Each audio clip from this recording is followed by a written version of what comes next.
Before I talk about how to solve the equation, let's just think about what equations actually are. Anytime we have an equation, they need to be balanced. Okay, let me give you a simple example. 1 plus 1 equals to 2. One of the most basic equations and the first ones that we learn. 1 plus 1, I know that that's the same as 2. And although they look different, okay, they actually have the same value. Okay, so we want to keep that in mind when we're trying to solve equations. If we ever do something to one side, we have to do it to the other side to make it balanced. If I add 1 to this side, okay, I have to add 1 to this side as well to make it balanced. This is 3, but this side is also 3. Okay, keep that in mind as we try and solve these equations. Okay, so when we want to solve any equation, all we're trying to do is we're trying to find a value for your variable, in this case x, that makes it balanced. Right? The something plus 2 is equal to 9. And there's two easy steps you need to do in order to solve almost any equation. Okay? The first one is identify the variable you're trying to find. In this case, we know it's already x. Okay? Now, the second step is you want to rearrange the equation so that your variable is the subject. What do I mean by the subject? Well, I mean where the variable is by itself. So I have something where x equals to something. Okay? That's all the subject means.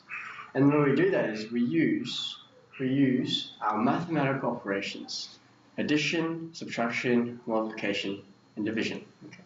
That's all we need to do for any kind of equation. Right? If I can show you that now.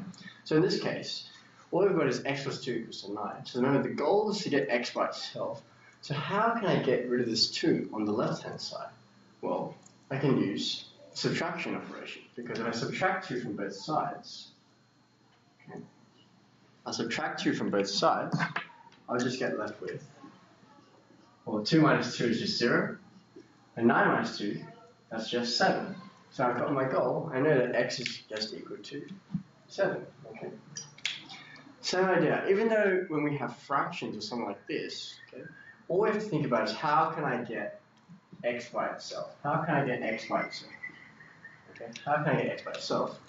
Again, I want to think, okay, so I've got x divided by 4 here. How can I get rid of that division sign? Well, I just think about what's the opposite of dividing? It's just multiplying. Right? So if I multiply both sides by 4,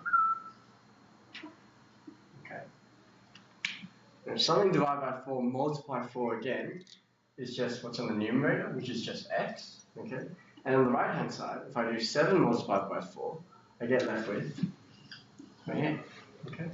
How can you check if these are correct? Well, you can just substitute it back in there. You're saying that x is equal to 28, okay, and 28 divided by 4 is equal to 7. So you know that your equation is balanced. Let's keep going. You've got something like this now. 3x minus 1 equals to 5.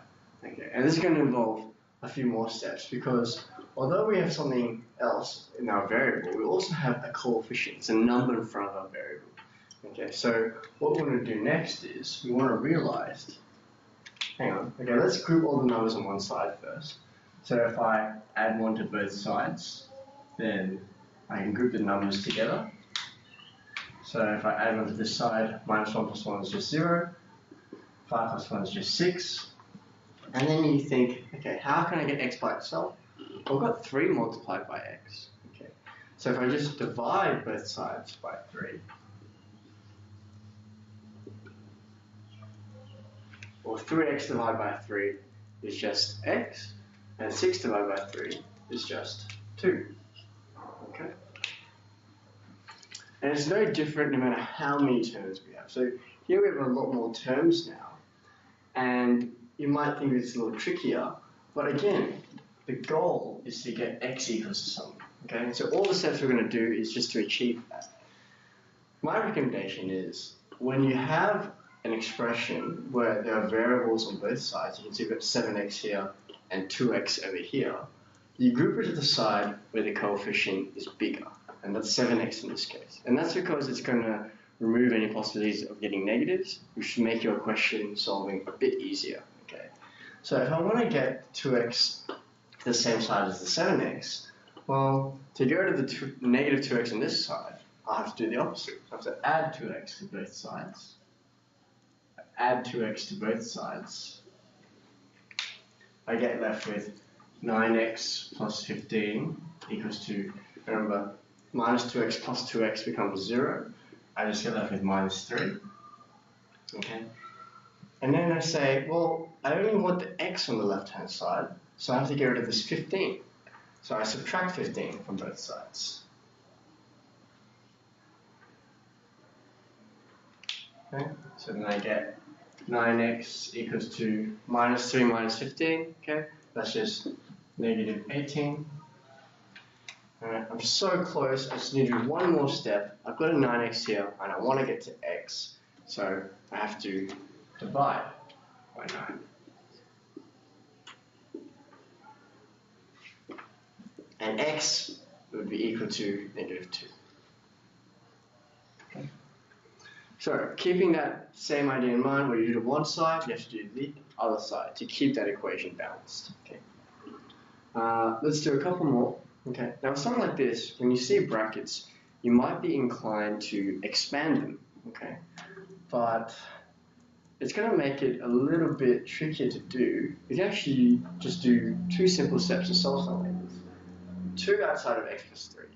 All that means is 2 multiplied by x plus 3. So, if we divide both sides by 2, then you're going to get left with x plus 3 on the left-hand side. And you're going to get left with, well, 12 divided by 2 is just 6. Okay. Now, these brackets, because we've removed that 2 there, that's just 1 times x plus 3. So I can just rewrite it without the brackets now. So it's x plus 3 equals 6. And then it becomes very similar to one of those equations over there. One more step you need to do. You just subtract 3 from both sides. So you get x by itself. And you get left with x equals to 3. Okay. Now, next one here. Whenever we have fractions, it can get a little trickier. But you still want to have that same goal in mind. You're just trying to find a value for x that makes this equation balanced. Okay. So, in order to remove this fraction, right, what would I need to multiply by? Well, if it's x divided by 2, I can just multiply both sides by 2. Okay. So from here, if I multiply this side by 2, I get left with x. If I multiply this side by 2, I can rewrite that so it's a little clearer what I'm actually doing. 2 as a fraction is just 2 over 1, okay? Because 2 divided by 1 is just 2. And then when we multiply fractions, we multiply across. So multiply the 2 numerators together, the ones on top, and the 2 denominators, the one on the bottom. So 2 times 2 is just 4. And 3 times 1, that's just 3. And that's your answer. X equals to 4 over 3. What you actually need to do with this question is, although you have a fraction here, you want to be careful when we try to remove it, because when I say what you do to one side, you have to do the other. You have to do it to the whole of this side. So we can see that fraction here. In the same way we did over there, we can just multiply both sides by 2 to get rid of it. But when I multiply by 2 on this left side, I have to do it to the whole side. But what I mean by that is, I'm going to draw a bracket so it's really clear. Okay.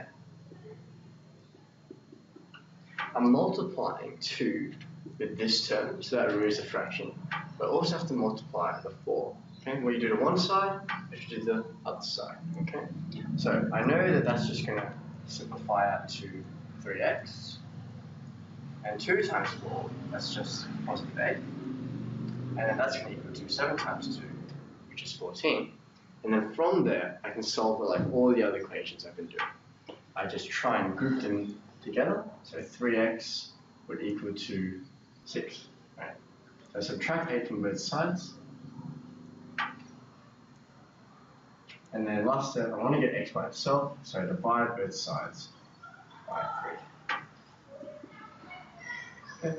That lets me left with x equals to 2. That's all you have to do.